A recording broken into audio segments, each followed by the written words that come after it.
Hey, this is Jacqueline Richardson, Richard Diamond, Jackie Deja, whatever y'all call me. And this is part two of my message to Governor Cooper.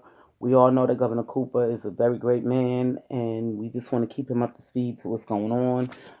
The election is over, and now it's time for him to take down all of the things that's needed to be done within the next 4 years and be able to pass on, if he doesn't take on governor after that, to pass these things on to the next governor. So these things will be done to help the people of Charlotte. Um, where were we at? We talked about the garbage. We talked about the jobs. We talked about daycare. And the reason why I'm talking about these things is because a lot of these things I'm going through and I'm struggling with, and the people on the streets that I deal with every day, or people in the communities that I'm out and about. I'm hearing these things from these people, and everybody's miserable. Who wants a miserable state? You want a happy state where everybody's smiling. Even if things are bad, we smile. Even though they can't see our smiles right now because of the COVID, but they can tell when you smile because your eyes light up. That's how we want to be, people. We want to talk about mental health. Mental health. This is a big one, y'all. Mental health. I don't know if I'm going to be able to get through all of this. I'm trying to touch base on the major things first. We talked about wages. We talked about veteran homes. I wanted to talk about the apartment. Matter of fact, that's why I'm going to go back right now, and then I'm going to go to the mental health. We're talking about addressing certain things in the apartments, in the condos that's rented out, houses that's rented. Now, y'all know New York has so many buildings, and they actually had a housing court building. Okay, it's so big. It's not just a section in the courthouse. It doesn't have. It has its own area. It's just based on housing because that's how big New York is. And I noticed here in Charlotte we have that, but it's not as big, and people don't get the satisfaction that they deserve. I had a couple of friends that's been through some issues where their houses were falling apart, and the landlords just wasn't fixing the stuff and wasn't giving people what they deserve, and they have to pay the rent. They want that rent on the first, but they don't want to fix the stuff appropriately the way the people deserve as well. Granted, some people do tear up the apartments or whatever the case may be. And that's why we pay security deposits, because the things that is tore up and, all a basic wear and tear, they take it out of your security deposit. Now, if your stuff is not tore up, they have to give it all back to you. That's the purpose of it. Okay. Or if you're behind on some rent or whatever the case may be, when you decide to move out, the house needs to be painted, the carpets, and that's where I'm going with this, people. Now, up north, New York, Maryland, even Philadelphia, they paint the houses so often, okay? Most of the time it's every 3 years. They change the carpets, okay? And this is the reason why they do this is because of health concerns. Okay, you cannot have an apartment that had 2 and 3 tenants living on that carpet. No matter how much you clean that carpet, it's still going to be bacteria in that carpet. So after a while, it needs to be picked up and changed. Now, you took on a job as being a landlord. Okay. However, when you take on that job, just like anybody else take on a job, just like Governor Cooper take on a job of being a governor, just like I took on a job of being a president of a nonprofit, we all take on jobs. And they all come with bitter and sweet. Okay?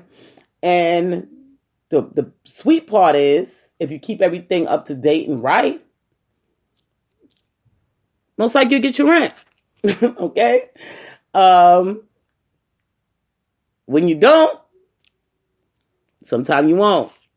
And then sometimes you'll have an unlucky tenant that just want to tear up the place and, not do their part. But for the most part, when you treat your tenants good, they're going to treat you good for the most part because they don't want to move. Okay?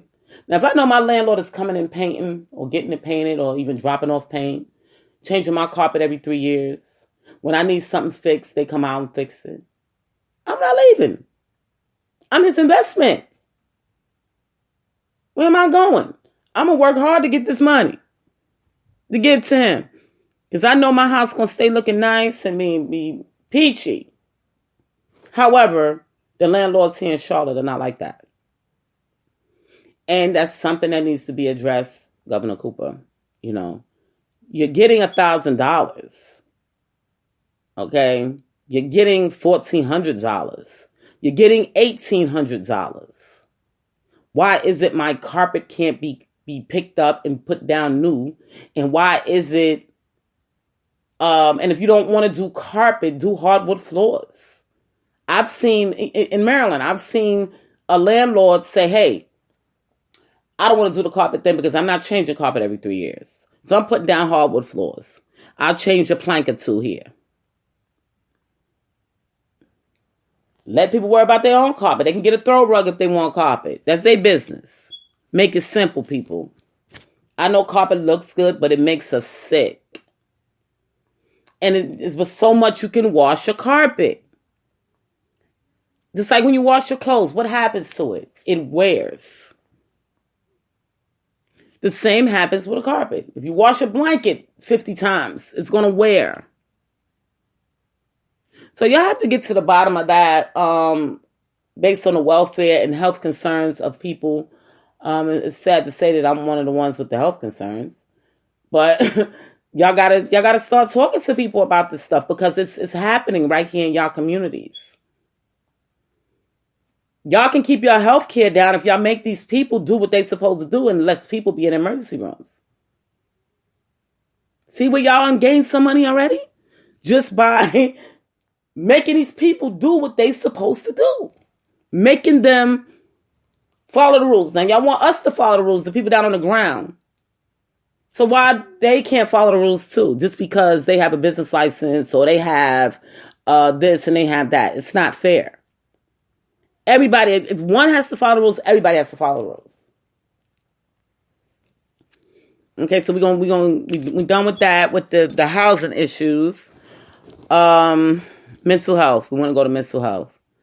Now, granted, here in Charlotte, they have good mental health things that they're doing for the children.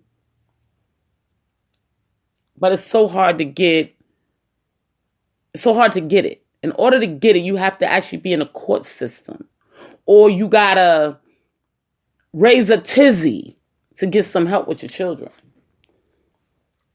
And then they don't have many buildings to actually help you with these kids. You have to have some type of addiction in order to get the services. Okay? People, and and I'm going to say this, Governor Cooper, I've seen a lot of people here in Charlotte with mental health issues. A lot of people. And it's not being addressed. You don't want people running around your city with a bunch of mental health issues. Okay? Shout out to Maryland, even though I don't agree with you guys about medicating everybody. I don't agree with it. There's other ways to get through some things. But they don't play that. Okay? They do not play in New York either. They're not having a bunch of people running around their city with these mental issues and they cannot control them. Okay? Taking mental health people to jail because they've committed crimes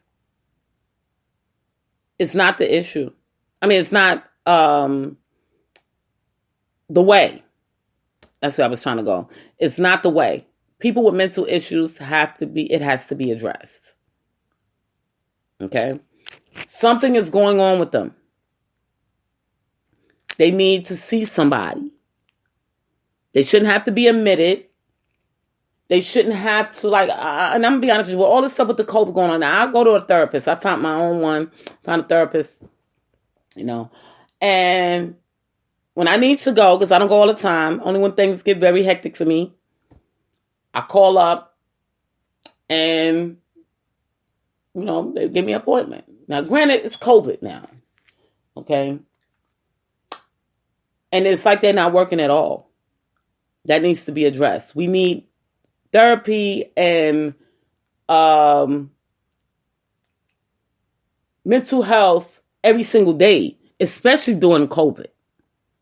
So why are they not returning calls? Why are they not accepting appointments? Okay, granted, we're doing everything virtual now. Tell them to step their game up because these people need help. People are falling apart. If you got to do it virtual, they got to go in a quiet room and have their session on the computer or on their phone.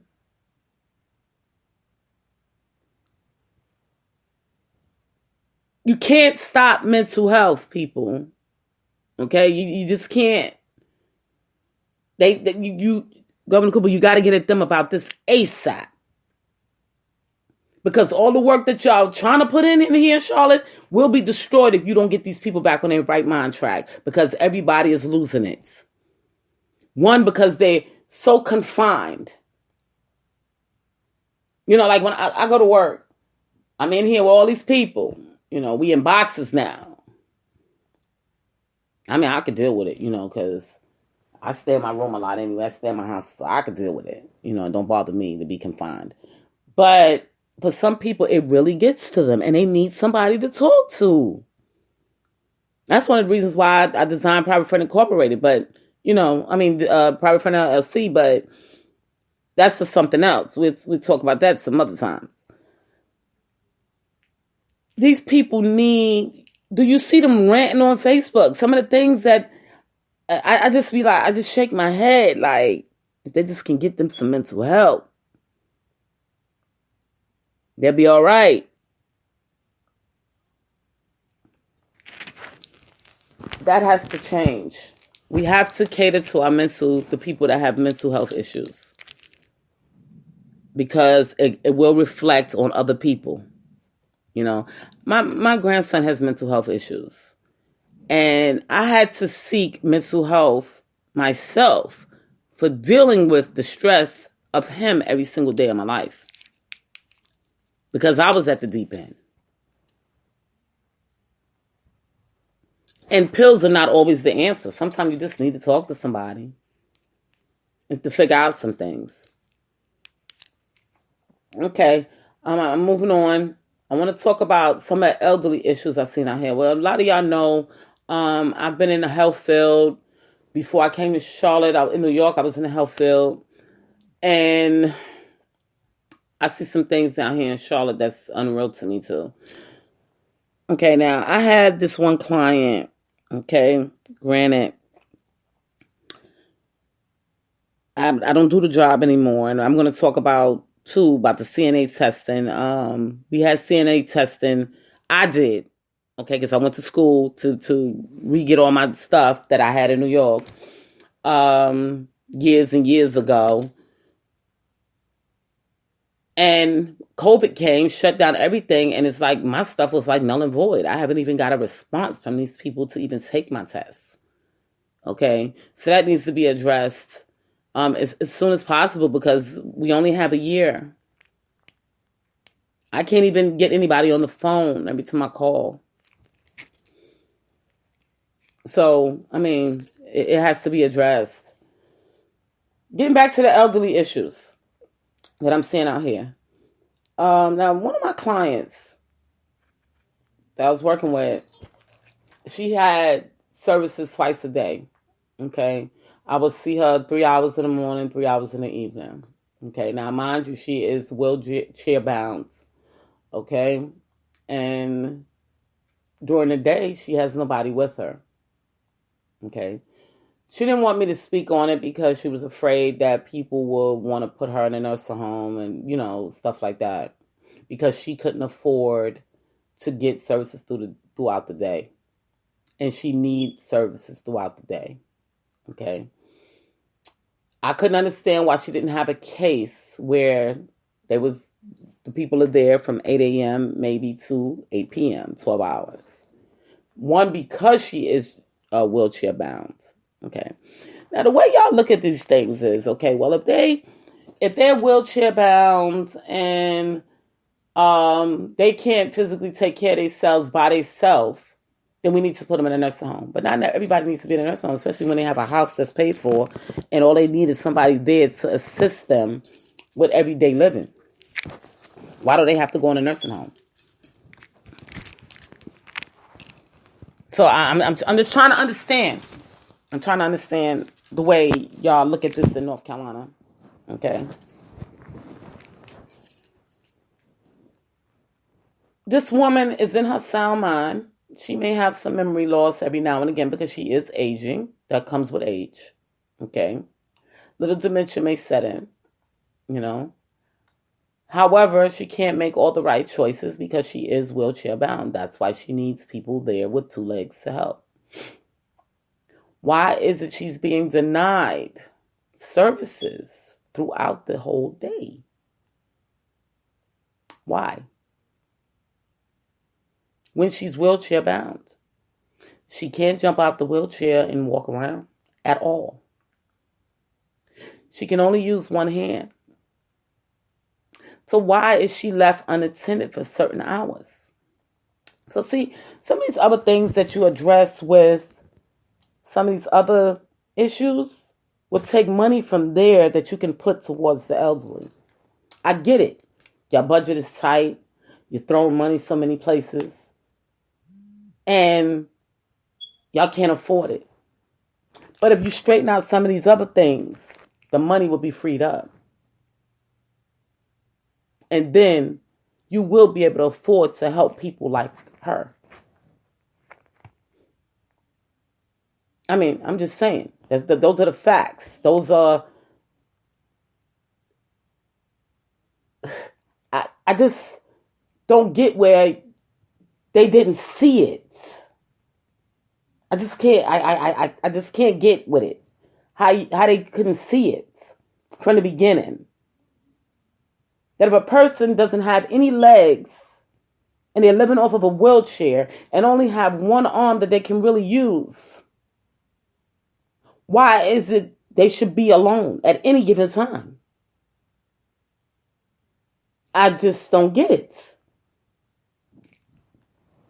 So that needs to be addressed when it comes to a lot of these elderlies that are wheelchair bound, you know, and if they can't physically help themselves completely.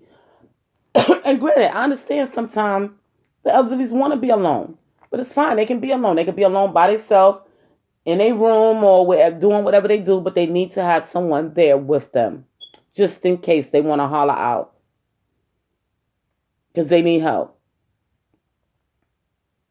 I used to get so mad with my client. We used to bicker a lot because she would be doing things that I knew she shouldn't be doing because she could hurt herself. And all she needed was assistance. But I wasn't there to give it to her. So sometimes I just volunteered my time, staying late, coming early, even though I wasn't paid for it. Just to get something done that I knew she couldn't get done on her own. That's not fair to me and my family. So this is why I wanted to address this, you know, and I know it's a lot of clients out here like that. So y'all need to address that. And it needs to be addressed. I can't say right away because once you address some of these other issues, it can free up money to put towards them, you know, and the elderly. So that's something that you definitely need to look at, Cooper, because, you know, the elderly is our future. What we learn from them is how we conduct ourselves in the future. So we need them. We need the elderly. When I'm going through something that I don't understand, guess who I go to? My mother's dead, so I go to an elder.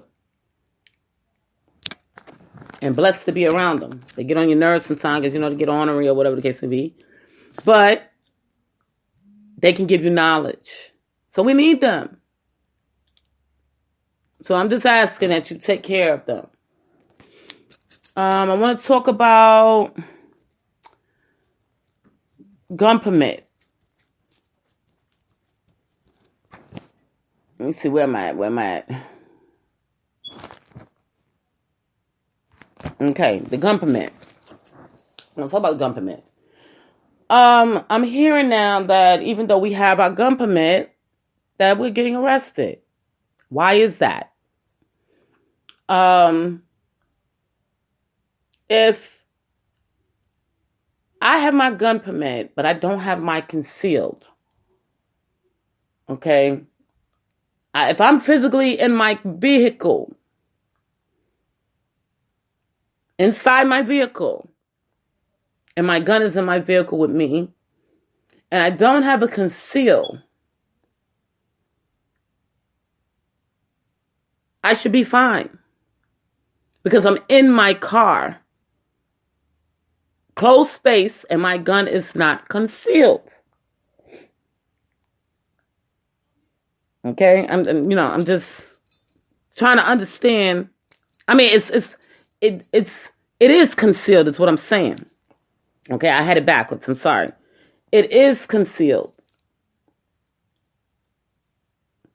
So I'm trying to understand these laws the way y'all, because I don't want my people listening to me going out getting their licenses, trying to do things the right way and follow the rules. And then as soon as they're approached by an officer and, then now the officer want to cause a ruckus when we thought we were doing right. So I really need these things to be broken down so my people of my communities can understand what this stuff means. Okay, now, to conceal a weapon means to cover it, meaning it doesn't have to be out in the open. But if you're in a car, okay, it's kind of concealed and then it's not concealed. Because if I open up my door and you can physically see it, it's not concealed. But I have my permit. Okay, so I should be fine. Now, if I've had it in my dash, in the glove compartment or somewhere that they couldn't see it, and I don't have my concealed license, where does the problem set in at? I'm trying to understand this. So this needs to be addressed with the people of the community. Y'all need to get pamphlets out in plain English so we can understand, because we want to follow the rules. Okay, we don't want to be pulled over and get in trouble because of lack of knowledge. We want the knowledge. We want to follow the rules. We just want to be able to protect ourselves doing it. Okay, and we don't need that backlash from the police officers, saying, well, hey, instead of explaining it to us where we went wrong, but now we got to go to jail and go through the whole process of using court money. That's tax people's monies.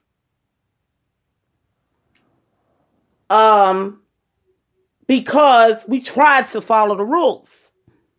So we need to understand this a little bit better. We need this broken down to us a little bit better. Okay? On what and what we cannot do. And every point needs to be addressed. Not some, every point. Because we don't want to run up on a police officer and he says, well, in my book, it says it can't be like that. Or is these officers making up new rules? So either way, they both need to be addressed. Because I'm not going to be riding around. Now, I have my gun permit. I'm not going to be riding around with my gun concealed. Not concealed. Because I don't have a concealed. Am I saying it's backwards? Okay, and this is why it's getting confusing to us. Conceal means to cover up. Now, I'm in my car and my vehicle, my gun is where an officer can see it but I can't ride with a gun on my dashboard. Okay, I just can't do it because it's going to be flying back and forth all over the place. So where do I put my gun at so people can see it? Inside my vehicle. Now, Texas has some laws that I was looking at, and maybe Charlotte can address this issue with the laws that they have.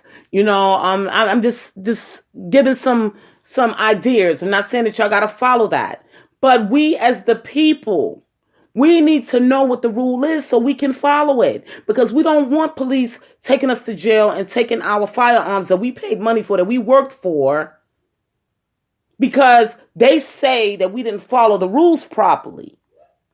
So we need these things addressed. And I think this should be addressed ASAP as well. Within the next, I would say, year. This thing should be addressed, especially with things going on the way they're going on now in America. And we don't know what tomorrow brings. So we need this addressed because we don't want no extra drama. You come outside, you go to work, and you don't expect extra. You might make a mistake. Okay, you forget to turn your turn signal on. You forget to stop at the stop sign. All right, you go a little bit over your speed limit because you're trying to rush to get to where you need to go. And granted, we make these mistakes and we get pulled over and we get a ticket. Okay? However, we don't need the extra. So we need to understand what this is really all about. Who has the power here? You told me I would have a little bit of power if I got my permit. You told me I would have a little bit of power if I got my concealed. But now I had these things and now I'm being faulted for it. It needs to be addressed. Okay? It has to be addressed. Where's that barrier? Okay? Where the officer can say, okay, everything is legit. Everything is good. We ran your name. We see you ain't got no record. You blah, blah, blah. All right, we're just going to let you go because we're going to give you a ticket, though, for running that red light. But you good. Simple, people. Don't make things harder than what it is. And that's something this is why the people raise such a tizzy about Black Lives Matter. And we feel like we're being targeted because we're trying to do the things that you asked us to do. And we're still having backlash. Now, I'm going to say to my Black and Hispanic people, even some of you white people, just because you have the power don't mean you have to be arrogant and ignorant. Because you have a little bit of power, because you got a permit or you have a license or whatever the case may be. Because that can also bring drama. But they do need to address some of these laws on how the police are able to deal with them. And that's just the bottom line. Now, I'm talking about the gun permit here in my state because this is what I see going on. And we can't have that because a lot of us have gun permits. So I can't have a police pulling me over and I'm on my way to work or whatever the case may be, and I touch base with people every single day of my life. So I got to be careful. So I need a firearm. And I'm in the music. Okay? Y'all know these people, they always want to try to rob you, think you rich because you make music. But then I got to be harassed by the police as well? That's just too much. So I'm asking that please be addressed as soon as possible, because it's not just the people here in Charlotte, it's the people in the suburbs as well. Okay, and I told you I speak for the cities, the Charlotte cities and surrounding suburban areas. This stuff is going on everywhere. We have people that live in the suburbs that need daycare. They might have, they husband and, they broke up, got a divorce. Now the mother's stuck with the child. The father can't really afford to pay enough to pay for daycare, and they need help with daycare. But they live in the suburbs. So when I speak these things, I speak it for all the people. not just here in Charlotte. And these things have to be addressed so we can have a happier city. So we can walk and ride through Charlotte and say, I live in a beautiful city and I'm happy with my city. Because this is a beautiful city. I'll be a lot happier when I can walk around here and not sneeze or go blind when I'm driving down the street. But that's nature. I can't control that. Only one that can control that is God. But there's some things that's also being added on to these things. So those things can be controlled. The things that we control, I was always taught, the things that you control it. And the things that you can't control, you pray on and allow God to deal with that. Okay? So that's what I was always taught. You know, I'm a strong believer in God. You know, I may act a fool sometimes. I have to go off and cursing and, you know, and sometimes it's just how you have to act for people to know that you're serious, you know. However, this stuff is real, people, and it has to be addressed because this is not the way of living. It's just not, you know, and things have to be addressed in every state. It's not just here. Every state has its flaws, and you would never have a perfect state, just like you would never have a perfect person. And I tell people every day, there was nothing in this world perfect but Jesus Christ. You're always going to find loopholes to where there's always some drama to something. But for the most part, if you can try to fix it, then fix it. You know what I mean? We don't want a perfect state. But we don't want a state where people are dying every single day or going to jail because of negligence of the government. That we don't want. The way y'all look at COVID is the way y'all have to look at life every day. This is why this happened. Because y'all got to look at this stuff every single day. What will happen if this happens? What are we going to do if this major event happens? Granted, I've been through something like this before. You know what I mean? Y'all might not have been through it, everybody in the world, but I've been through a virus where I almost died and couldn't breathe and had to walk around with a mask on and taking medication and being quarantined because I was on steroids, and I've been through it, so I know what it's like already. But if you treat every day like this, life would be a lot easier. Okay? And I'm not saying like with the masks and everything. Eventually, hopefully, we can take off the mask. But if we treat every day where we have to continue to clean, continue to take care of ourselves the proper way, and continue to do things the right way, life will be so much easier.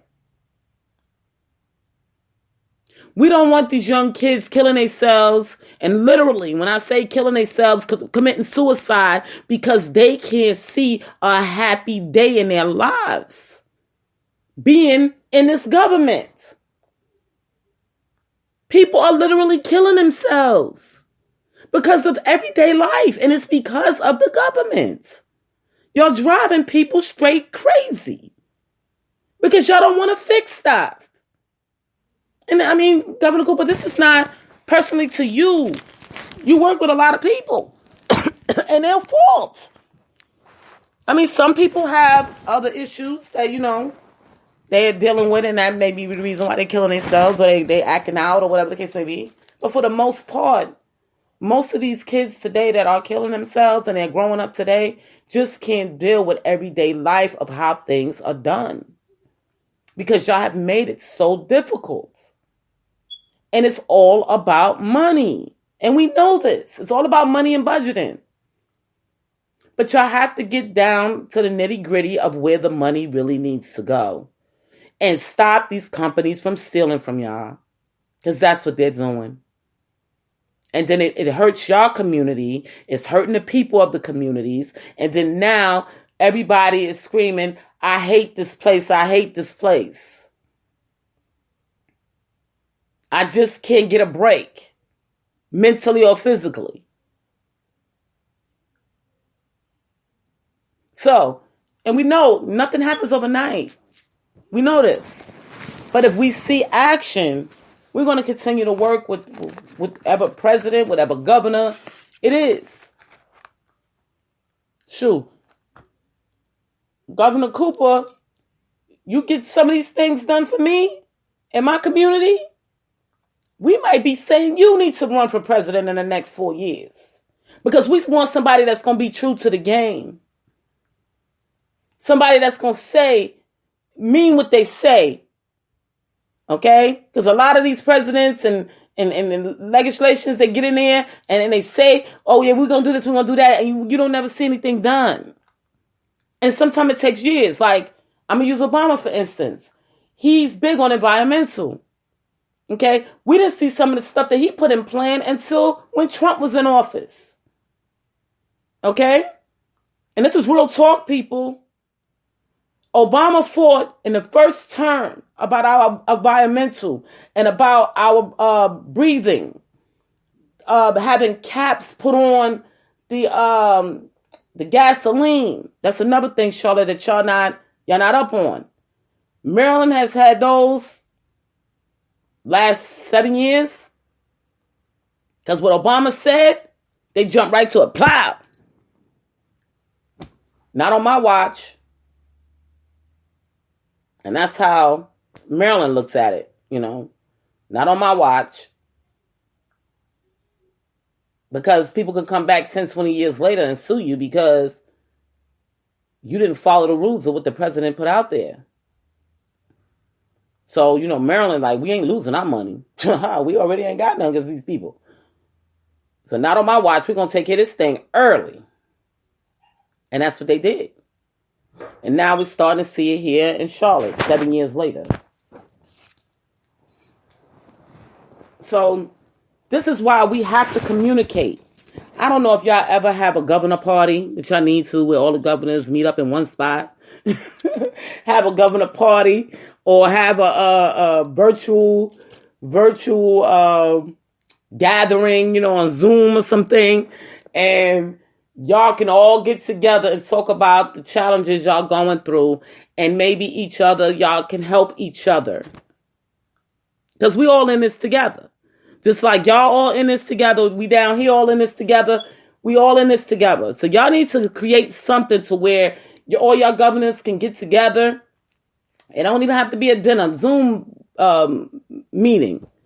And y'all all get to express what the concerns are in y'all cities, and then maybe other cities can tell y'all what they got going on.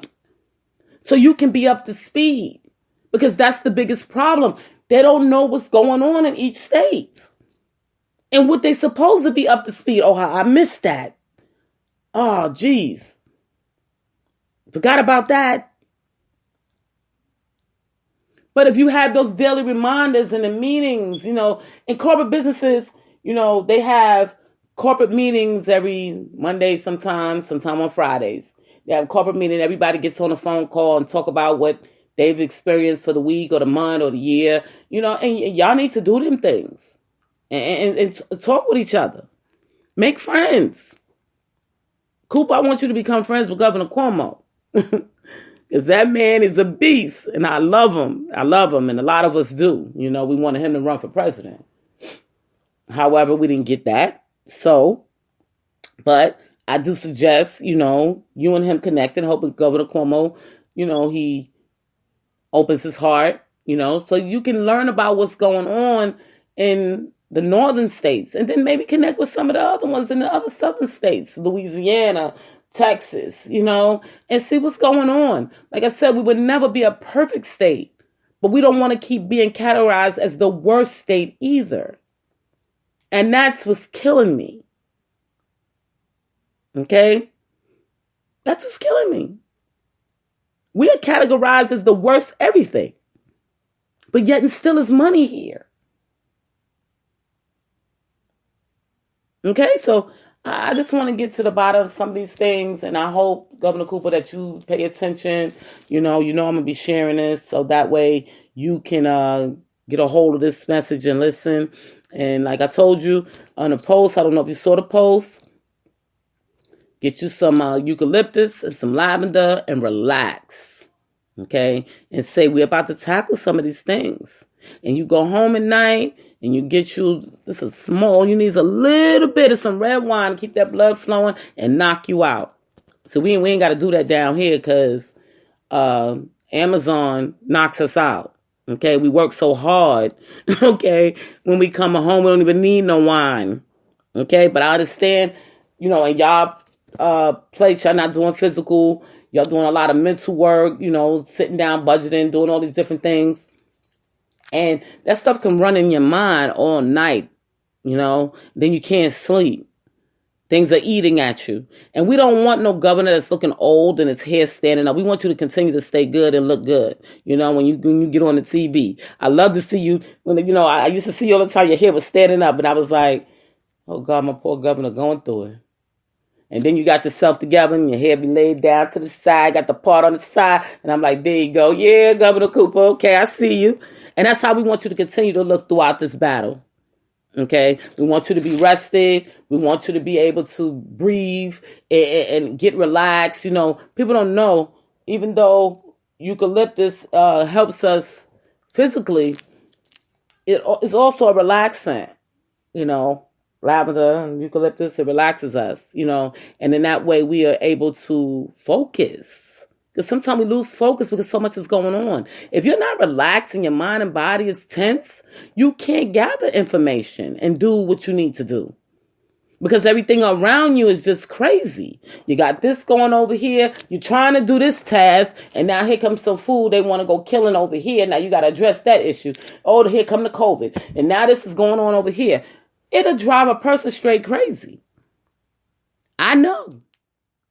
So this is why we want you to be relaxed, to be able to handle some of these issues that's going on out here, on a daily basis. Because it's not just these issues you got to deal with. We know that. You got a lot of issues to deal with in the city. You're running a whole city. Governor Cooper, we love you. And we depending on you right now. And with the grace of God, we know and have faith that you will do these things that we need. And I'm going to say a prayer, Jehovah God. I ask you to just cover us all here in North Carolina, Jehovah God. I ask you to keep Governor Cooper in good health and continue to take care of his family and make sure that he's strong enough to get through these tasks that we are requiring down here, down on the ground, Jehovah God. I'm just asking that, you just cover us all in the blood of Jesus and make sure that we get through this COVID and this go away, Jehovah God.